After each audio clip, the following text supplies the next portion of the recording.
quick, YouTube. In this video, what I'm going to show you guys is the breeding cycle, or what you guys would call the egg cycle, from when you put a breeding pair down together, and then some of the characteristics you want to look for when mating your birds, because once you mate them, they will both show you that they're ready to breed. Sometimes it can happen where the cock and the hen just really don't like each other and they don't want to breed to each other. Very little that happens, but I have seen it happen. And when you see that, you want to remove the hen or the cock, whichever seems to be more aggressive. More often than not, it's going to be the cock bird, and then that way you don't let the birds hurt each other.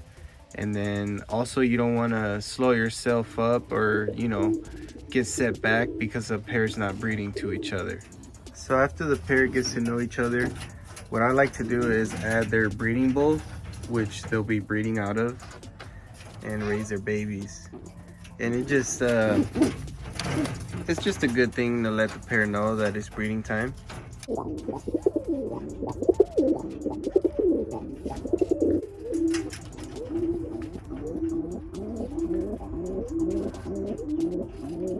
So this is day one of the pair, and I'll show you guys as the days go by and keep you guys updated on the breeding cycle. Birds we're gonna be doing the breeding cycle of, and I'm just gonna show you a little bit of why I'm putting this pair together so we could kind of understand. So this little hen here, she was a 40-footer. She had pretty good velocity, really nice style, and I flew her a little bit over a year and a half. Her first year, she was really good, had a lot more depth. Her second year, after she molted and she grew older and was a nice kit bird, she was about 30 to 40 feet. Real nice temperament pigeon also. And also when she flew, she was really calm in the air. It's almost like she knew when to roll and when not to roll. Real nice, just clean, clear eye. And what that eye helps me indicate is that the bird is a calm, clean roller. Not always, but in my family, when they have that nice clean eye, they just tend to be a little bit better in performance, temperament, and character. I don't think the eye changes anything as far as performance goes, but I think the eye is linked to temperament and character. So that's just my take on it. Here's a cockbird that we're gonna be breeding to this hen. And this cockbird here was about 30 feet, smooth, clean performer. I flew this guy, I wanna say 2 years, a little bit over 2 years.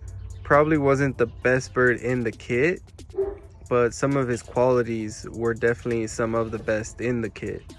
So that's what makes this bird special. Every single bird is not gonna be a superstar, so you just gotta kind of work with what you have within your birds and to try to create the best you can possibly create. Just nice, clean, clear eye. Nothing really wrong with the bird, not showing you really a bad characteristic. Nice calm pigeon. I do look for calm pigeons. I don't like crazy wild pigeons. This is a bird that's been breeding for quite a while. He is very alert, as you guys can see. He will fight you back, but his temperament is really nice, you know, like he's not a wild pigeon. He's just doing the normal. If he jumps away, like right now he's trying to get away from my hand, is normal. But when a bird goes into a cage, it should be nice and calm and confident with itself. And then this little hen here shows it even more. Nice calm pigeon, real confident. So that's what I'm looking to get out of both of these birds. If they can produce their characteristics, I think that alone will help them produce the type of performance that they have in them. And then we're just trying to create the bird that we're looking for.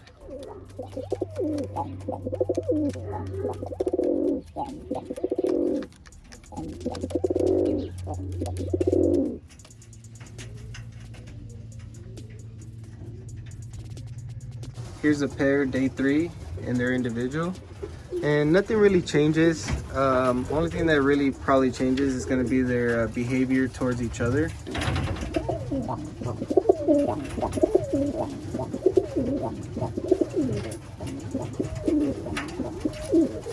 And as you guys can see, like I told you, the hen will start strutting back towards the cockbird when he coos at her, and that's when you know they've mated and they're gonna get ready to lay eggs. So I'll keep you guys updated as they go. And as you guys can see, the tail on the hen, so that's when you know your hen, she's like what they call, she's getting egg-tailed. So you guys will start noticing the difference in the hen right around her tail area. Her wings might drop a little bit. So these are just all indications of the pair getting ready to lay.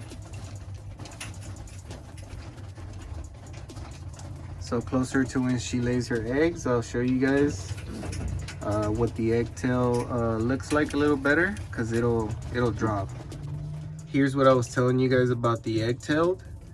As you guys can see, her wings kind of drop below her tail right here, and then you guys can see this hump on her back.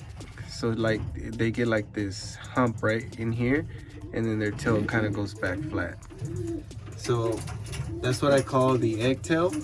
And when a hen is showing you that, you want to stay away from picking her up or even grabbing her, because the eggs are already in her system, so you don't want to break it inside of your bird. So you guys can see right there the tail. That's a very good indication that she's definitely going to be laying eggs. I noticed the cockbirds, they sit in the nest a lot right before the hen lays the egg, but it could possibly be that he knows that she's gonna lay and he's just getting ready to sit on those eggs. Day 7 of the breeding cycle, and as you guys can see, the hen's tail has really gone down right here, which what I call the egg tail, has really shown itself now. Right before I opened the door to the breeder box, the hen was laying down as if she was sitting on her egg. That means she's gonna lay her egg. So most likely today she will be laying her egg. Hopefully I'm back here when I notice she's laying it so we can get some footage. This is no scientific information, but I have seen some of the newer guys ask questions related to a pair and when they breed and how they lay their eggs. And this pair actually laid at the 8th day. Normally hens usually lay their first egg at 7 days, but it is normal to see them do it their first egg at the 8-day mark. And as you guys can see, the cockbird, he's sitting on the first egg. Sometimes neither of the birds will sit on the first egg, and that's because they know to incubate both eggs at the same time, so that the babies hatch at the same time. Some pairs will sit on the first egg, some won't. So for those of you that are just getting started and you guys don't really understand, don't worry if the pair's not sitting on the first egg. It's when she lays the second egg and they're both not sitting on them, that means they're not gonna sit on the eggs. And here's a pair. I just fed them, so she's going ahead and have her dinner while the cockbird sits on the eggs. And you guys will notice they'll take turns to go eat and drink. Most of the time they don't eat and drink together. They'll take turns. So today is day 9 and they have both of their eggs now. So it does take normally between 7 and 10 days for from the first to last egg, and that's when you guys will notice that the pair, both of them start sitting on both eggs.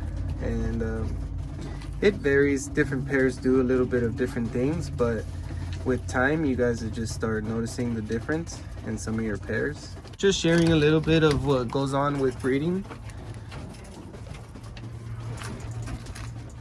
So now that both eggs were laid, it'll be about 18 to 21 days when the babies will hatch. Usually when it's colder weather, it'll be a few extra days of incubation.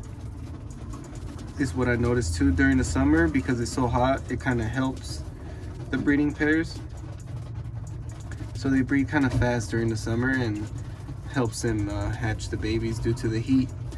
So I will keep you guys updated once these babies hatch, and I'll let you guys know how long it took. You guys should write down all the information, like when the pair laid its first egg to when both of the babies hatch. That way you guys have a laying date and a hatching date. Reason being is you want to be able to keep track, because if it goes over 21 days, most of the time those eggs are no good. They were infertile, or just something wrong happened to where they're not going to hatch. So you guys don't want your pair sitting on those eggs after 21 days, because you could go as far as 23 days, but I noticed that 21 days, if they don't hatch, most likely they won't be hatching. So that's another reason why keeping information is good. That way you're not guessing the amount of days that they've been sitting. Comment, subscribe, and let me know what you guys think.